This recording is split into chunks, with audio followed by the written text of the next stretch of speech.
Morning all, I'd like to show you a fascinating game from the Romantic era of chess. Playing white was a player called Robert Steel. Robert Steel, S-T-E-E-L, is about to demonstrate nerves of steel in this game which I'm about to show you. He was born 1839, died 1903. He might have been known as Honourable Robert Steel because he was one of the 15 members of the Council of India. In fact, the body that governed the colony at the time. This was the time of the British Empire. Some information about this game is available on Tim Crabb's excellent Chess Curiosities site, and I'll give you a link to that in the description of this video.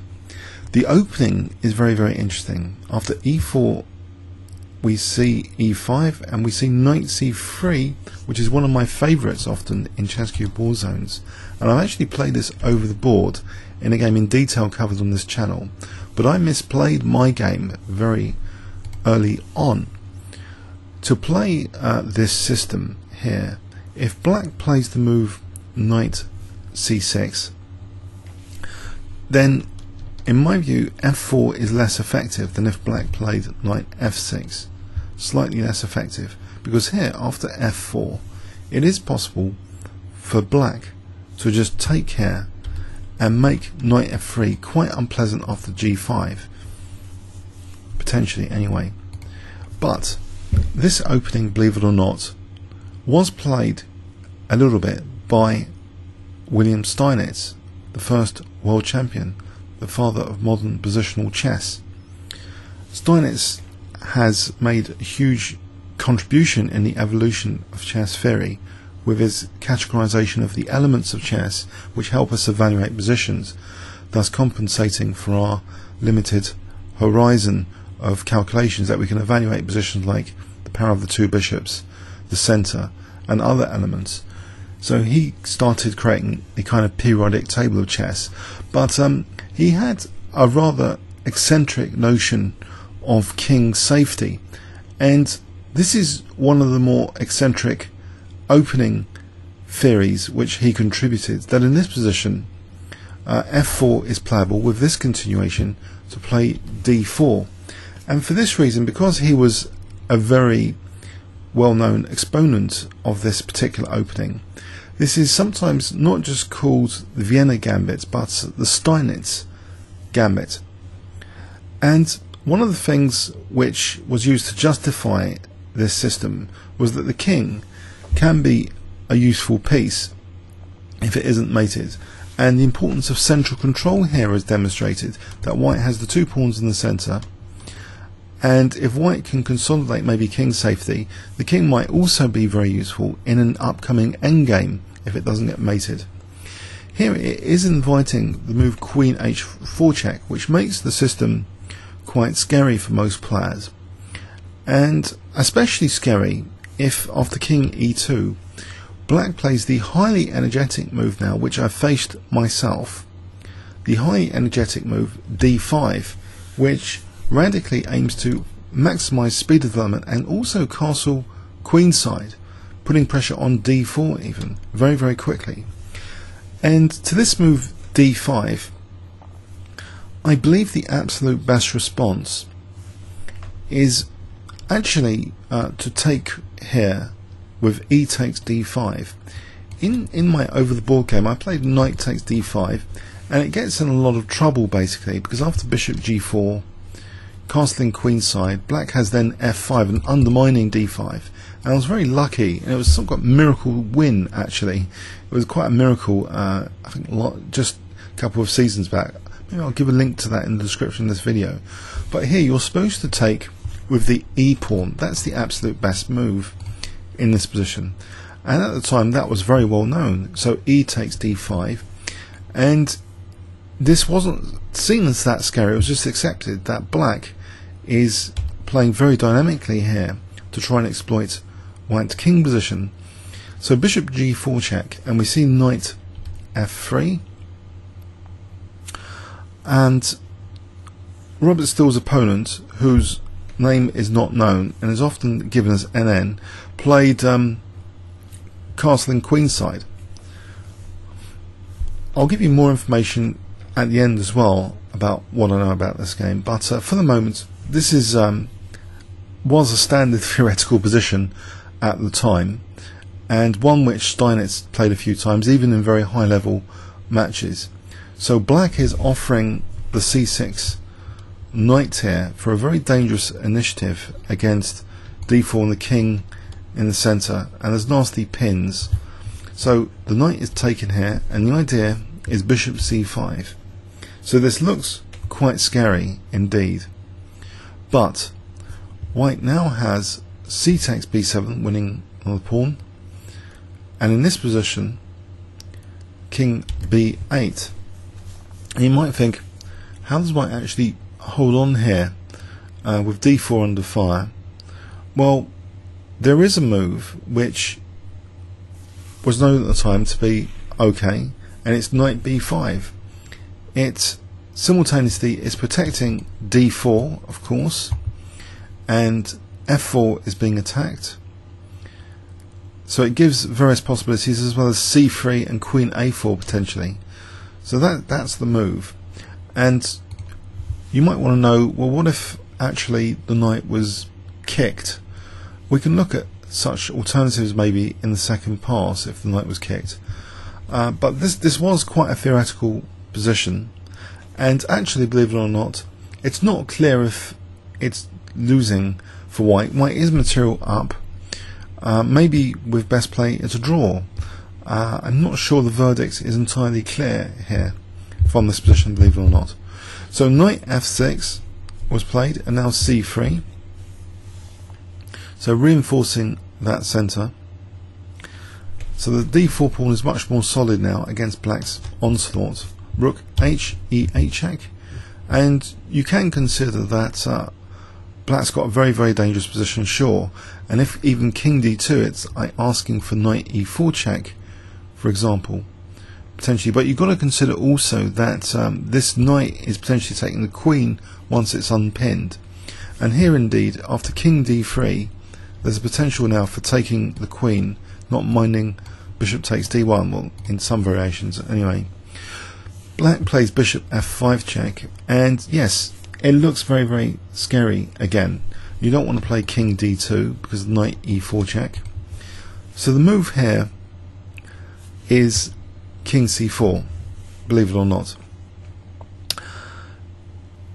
Okay, this might not be your cup of tea with the white pieces, but the king being regarded as an aggressive piece, I did say that's towards the end game. That might be interesting. The king as an aggressive piece, not when the queens are on. So this game is already quite interesting.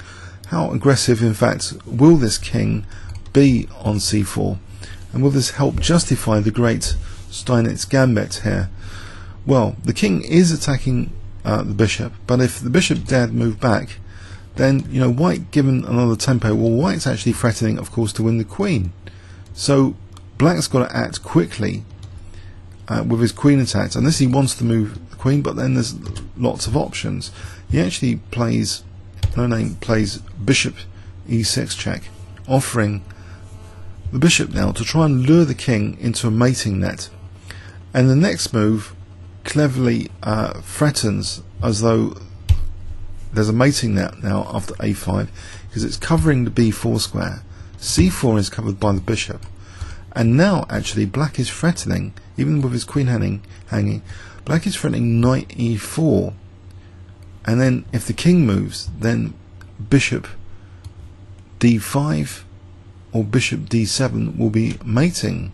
So I believe that's the threat here, that knight e4 needs to be parried, and white finds an ingenious way of parrying knight e4. This idea gives a square, a further square for the king.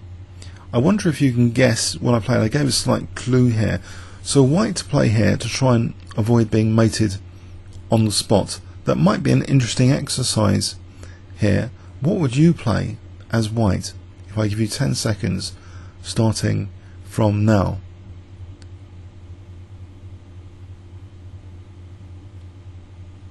Okay, clearly Okay, knight takes c7 gives b6, and it's not as dangerous now with that knight e4 being extinguished, bishop d7, bishop d5. But the attack carries on now with queen h5 check. And here, if the king goes up a bit more, that might be a bit too cheeky. Maybe rook d6 there is pretty terminal, in fact. So this calls for something really, really radical. And virtually only move, knight e5, have to give up the queen sacrifice. We will love a good queen sack.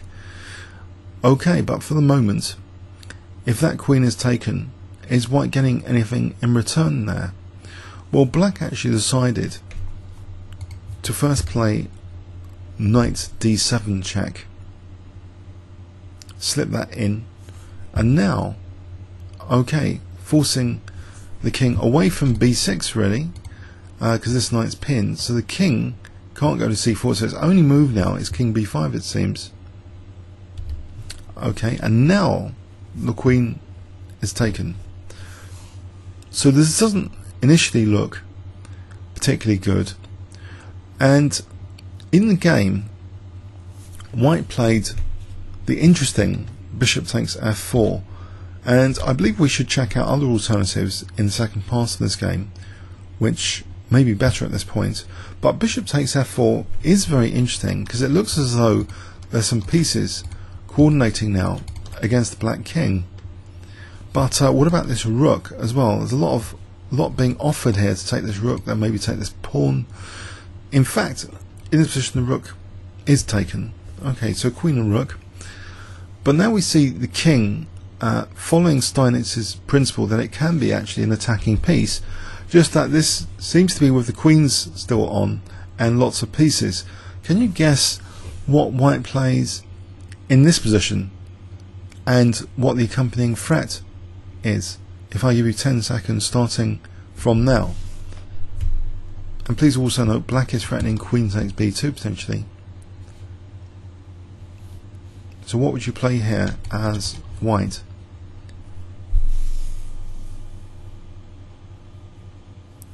Okay, white plays king a6, and now the threat is knight c6 mating, believe it or not, because there's no escape for the black king. All of a sudden the black king is being visited by the white king here. Black tries now knight takes e5, and in this position, okay, white plays knight takes e8, and it looks as though this pin's kind of dangerous, so how to parry that? In the game black played f6, and there might be a stronger move in this position. We'll check in the second pass, but it looks as though now after f6 this might be a little slip up. But hold on, is this diagonal going to be really dangerous, or what's black's idea? Well, after d takes e5, black's idea is to close up now the diagonal with f5. So is that the end of the fun? Well, as we've seen on previous videos on the channel, the bishop can be dangerous not just from the obvious diagonals but other diagonals. And in fact here, bishop e3 now threatens potentially this annoying check on a7, and then queening potentially. Black plays rook takes e8, but here bishop a7 is no good because black could just take on b8. So to try and make this more effective, this bishop a7, white now plays bishop b5, and that's actually a double attack on the rook and the queen, so offering another rook here. And it starts to get a bit dangerous here, because if queen takes b2 in fact, then bishop takes e8 makes bishop a7, renews that threat with great vigour for b8 to be a threat after that, and it's very difficult to see how black would deal with that potentially. Okay, so but it does look a little bit precarious, to be honest, with bishop c4 there, so I think we need to analyse that as well, just taking on b2 in the second pass of this game, just to see what's going on there. might not be bishop takes e8, might not be the best move because of the checks, for example bishop c4, so we'll check that in the second pass. But here, okay, black was a little bit greedy maybe and played queen takes h1 here, calling white's bluff. In this position now, white plays bishop a7 check onto king c7. Again, b8 is highly ineffectual, black would just take surely, but in this position it turns out that white has a seemingly very powerful move at his disposal here, despite the rook being seemingly very nifty for defending b8. And any bishop takes e8, again it seems bishop c4 or queen f1, there might be nuisance checks to the white king. But here, can you guess white's next bishop move? If I give you 10 seconds starting from now.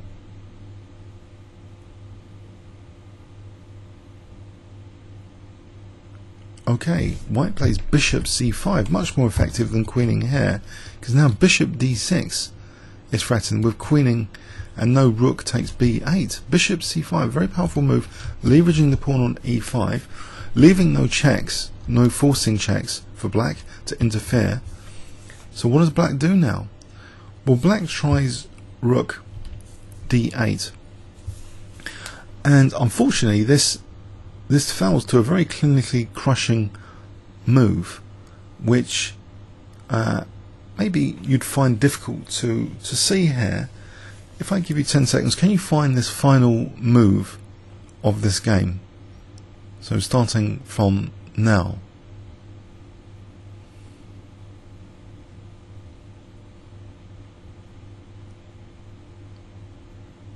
Okay, king a7, justifying Steinitz's principle as a king as an attacking piece, because now bishop d6, rook takes d6, there can be b8, queening with the king, protecting that newly found queen. There's no checks here, the king's on a dark square, these pieces are on light squares. Rook a8 is hopeless, just take. So bishop d6 is a huge threat, and here black is forced to resign. Impressive, isn't it? But unfortunately this game might never really have occurred, because NN, the abbreviation as I mentioned, is often used actually for created games sometimes. It's from the Latin apparently. I do not know the name. It's not just no name as more commonly maybe held belief, but it's the same effect.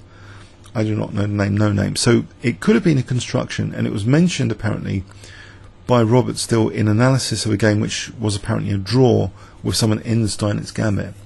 But the Steinitz Gambit was being analysed at the time of this time, and it is you need nerves of steel to play it, and I think Robert Still showed nerves of steel to play like this. And really, okay, we might find some interesting findings if we do give this a second pass, believe it or not. I do not think it's totally unsound, the opening, as we'll see from the engine's view of the opening, believe it or not. So this might startle you. Now in this final position, by the way, it's a forced mate. What does black do? Say queen g1, that seems really desperate, doesn't it? It's only delaying the inevitable rook a8. So why is it a forced mate? And let's give black a basic move. There's bishop b6 actually being threatened. It's not just bishop d6 and rook d6 b8, but actually bishop b6 immediately is being threatened as a mate, because the king is actually part of the mating net here. This king is now threatened with bishop b6 extinction.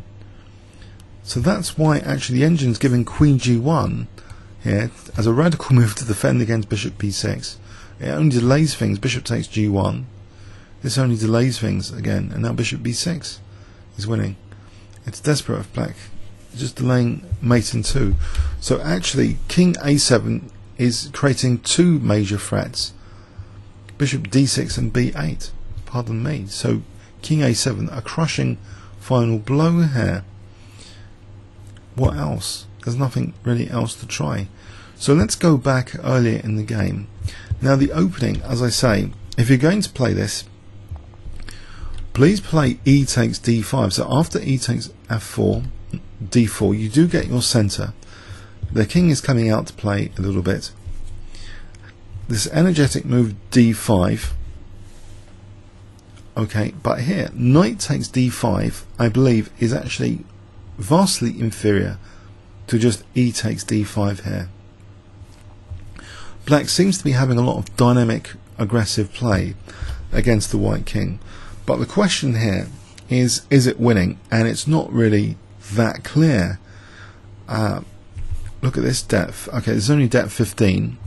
Now maybe I'll give you the PGN if you want to check with your high-spec computers this position. But if you can find a win. But at the moment, this is about equal with black castling queenside. Is now actually risky for black. Moving the knight on seems prompted at a certain depth, not castling queenside. So a knight sacrifice, but it gives black a lot of dynamism, hinging on bishop c5 here. If black actually takes time to play this, it's not particularly good. Bishop takes f4, white's in the driving seat, +3 here. You know, if bishop takes f3, then king takes f3, protecting the bishop, believe it or not. So prove white's king safety wrong. g3, white's even got g2 now to be tucked into, and this is no problem. So prove that white can be mated. Otherwise, this is, you know, this is playable at this point.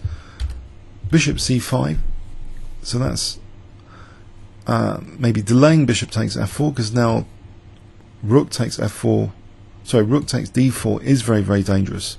So white definitely has to do something about rook takes d4 here. In this position, by the way, okay, let's just quickly check here. Check, and it shows indeed white can crumble with the king in the centre.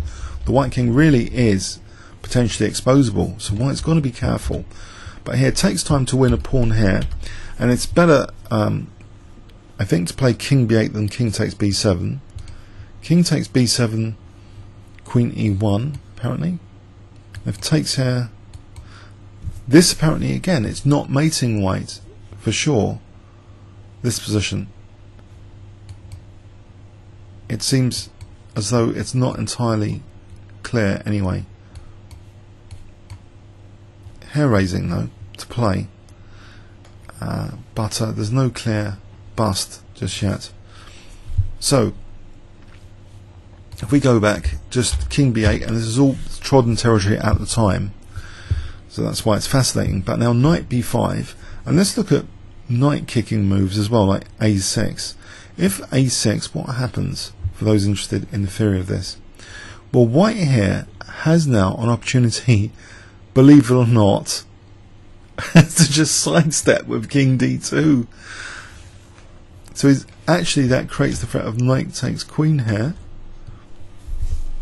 So if we took the knight here, knight takes queen, bishop takes, what else? And here it's okay for white. White's doing very well. So black can be overly ambitious and doesn't really want the exchange of queens. Not mating white. He's given up a knight already. So this knight b5, a6, we just play king d2, and on queen h5, bishop d3. Okay, so if the knight's now taken in this position, we can take the bishop. That creates the threat of taking the bishop. The king is shielded, and again, no clear mate. Knight f6. It's hair raising still though. If white has to play the move king e1 here, or king e2, it looks as though it's scary. And it is a little bit. It's not for the faint-hearted, this position, because black has all the pieces developed. It's really, it looks like a clear violation of opening principles, because both rooks are just doing nothing. There's not much development. Black's got all the pressure. Okay, but is white getting mated? Not sure. So let's go back anyway. Knight f6, c3. Okay, check, and it looks scary. This king venturing forward here. Check, king c4, but you can see evaluation here is favourable for white at this certain depth. Check, king taking piece, so 2 pieces up. Black trying to weave a mating net now. So the threat now knight e4 and bishop d7. If we look at the threat analysis, mate and 2 being threatened, or bishop d5. Okay, so knight takes c7.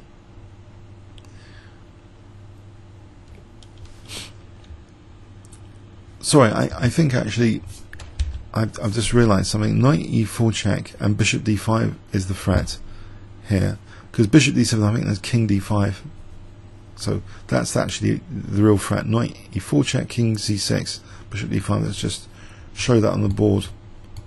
Not bishop d7, there's king d5, but that's still mate. Though with bishop takes b5, okay, but here just mating one with bishop d5. So white has to really do something about that. So he plays in this position, knight takes c7, virtually only move. Knight takes c7, and white's doing fine, it seems, if you've got nerves of steel and you're prepared to sack the queen like this. Knight e5, believe it or not, and you might find this staggering, that this queen sack here, from an engine point of view, is actually sound. Look at the evaluation, depth 16. It's actually sound. Black's best move, as played here, is knight d7. If we look at king takes c7, then what's going on here? Well, we just take the queen, and the king is a little bit in trouble, a little bit scary, but here it's okay now. The coast is clear all of a sudden. Okay, so here knight d7 check, best move. Now do something about the queen being attacked, just take on d1, but here white actually has a potentially advantageous move, believe it or not. And this is fascinating. Knight takes d7 check, which wasn't played in the game. This is actually a blunder, seen as a blunder. Bishop takes f4. It's not good. But in fact, knight takes d7 vindicates white's play, believe it or not. Let's see, if king takes b7, check, knight takes, king takes a5. And it's still not clear. The critical question is the white king being mated. Forget general principles for a moment. Forget easy positions play or pressure. It's just a basic yes/no question. Is the white king being mated? Now, if not, there's potentially a material advantage here to consolidate. And if black tries to rest out winning the exchange with this pin, let's give that as an example. Bishop takes c4, queen takes. Still, white can hold on to g2 here, bishop d5. And white's potentially threatening something like b4, b5, b6 here. It's very dangerous all of a sudden. In fact, let's see, threat analysis, b4 is getting dangerous, b5, b6. That is indeed the threat here, b4. What can black do about this? So let's see, rook b8. Does that parry b4? Yes, queen e1 is apparently equal. But let's go with knight a6 attacking the rook. Bishop f3. Knight b4. Okay, so what's the idea? What's the threat? Knight c6 check is the upcoming threat. Queen f1. Trying to parry with taking and then queen a6. White can proceed with b3. What's the threat? Bishop b2 now. So if rook takes c3, bishop b2, that's fine. And you can see white technically should be able to consolidate this with great play in this position. Scary, yes. Difficult to play, yes. But if white wriggles out the pieces here, as this might demonstrate, protecting the bishop, then white's going to have a material advantage. h3 to stop g4, and okay. Not much technically though. But anyway, so potentially it looks as though knight takes d7 check is something to consider, and if king takes c7, even worse for black, much worse. Bishop takes f4 check, winning the queen, and this is absolutely winning for white, no question, easy to play and everything. So, but it so happens that knight takes d7 is good for an advantage, but in the game bishop takes f4, and there's a little fly in the ointment coming up here. So even though king a6 seemed like a brilliant idea, so the threat is mate in 1, so that's parried with knight takes e5. And what was the problem, you might think? Knight takes e8, only move really. If we play bishop takes e5, what would happen? Check is pretty nasty. Apparently bishop takes, rook takes e5, and white's running out of pieces after queen takes h1. The attack has run out of steam here. So so white's only way of continuing is knight takes e8, but the fly in the ointment here is the move rook d5 apparently. So that's preparing to sack the rook here, and again white's attack runs out of steam. White now threatened with queen takes b7, protects b7. White's getting munched. This is not very pleasant. So okay, so in the game rook d5 wasn't played, a major inaccuracy. So f6, and now it looks as though again a draw is in hand here potentially, believe it or not. D takes e5, creating a threat of e takes, mating. So for example, if rook takes, then e takes f6 is mate, because that pawn's pretty dangerous. So in this position, f5 to block the diagonal. Bishop comes back. What is the threat? Bishop a7 is now a threat, because actually in this position c7 is covered by the knight, so that needs to be parried. Bishop a7. So the knight is eliminated, so bishop a7 is not mating. It's there's a potential draw here if white wants, with perpetual though, with check here, because if the king steps out, then bishop b5 check will win the queen here with advantage, with a huge advantage. In fact, taking the rook first, then taking the queen. Okay, end of game. So that will be a perpetual if the king's forced to go back. Okay, but white wants more here and plays the move bishop b5, which again apparently is drawing. So here black took on h1 and we see check, and white wants more than bishop b6 to reverberate the check, perpetual check, and plays for bishop c5. Now in this position black has facing a nasty threat here of bishop d6 and being mated with b8 soon, and there's very limited defensive tries. Well, but there are two moves which actually draw stone dead, to be fair, using the c8 square. Not so easy to find now though, to play the crazy looking rook c8 or bishop c8. Let's quickly examine that. So in this position, if rook c8, what on earth is going on? What on earth does it do? Well, let's say bishop d6, then black's much better with king d8. White's run out of steam. There's no b8 queening. The rook is stopping that. The rook can offer itself basically for the b7 pawn. And also bishop c8 will do as well here. So if check here, for example, king d8, and the bishop's actually pinning that pawn, and again taking off that pawn. Pawn cannot progress. So both those moves using the c8 square apparently draw here.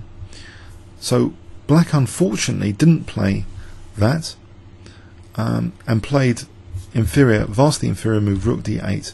And here it becomes clear that actually it's not, bishop d6 won't actually do in this position, believe it or not. It has to be what was played, king a7, because if we play bishop d6, and I think black just snaps that off because it's check. It's check as well as anything else. E takes d, and now the king slips back. White's run out of steam. Nothing. But so this is the killer move, and believe it or not, here it's now apparent this is actually, in this position, forced mate. Forced mate, whatever black tries now. So if rook b8, for example, bishop b6 is actually mate here. Look at these bishops stopping the king, escaping the pawn, stopping that use of the square. That's mate. So queen g1, as we saw earlier, rook h8, bishop b6 is mate. So that's hopeless there. So a fascinating construction. I say construction because it was just mentioned, I think, Steinitz in the first official magazine, the British chess magazine by William Steinitz, where a lot of his annotations and theoretical ideas were discussed. That Robert mentioned this just analysis really, and it became a well-known fictitious game somehow. This bit of analysis. I think it was the power of the magazine, the popularity of the magazine, which brought games into great high profile. And of course, Robert's still playing the Steinitz Gambit was bound to be picked up by the editor. One would imagine if Steinitz had a big influence on the editorial of the magazine. So, a fascinating game, and a fascinating final move, just overcoming the material odds. And the king, as a fighting piece, demonstrated quite vividly in this analysis game. Comments or questions on YouTube? Thanks very much.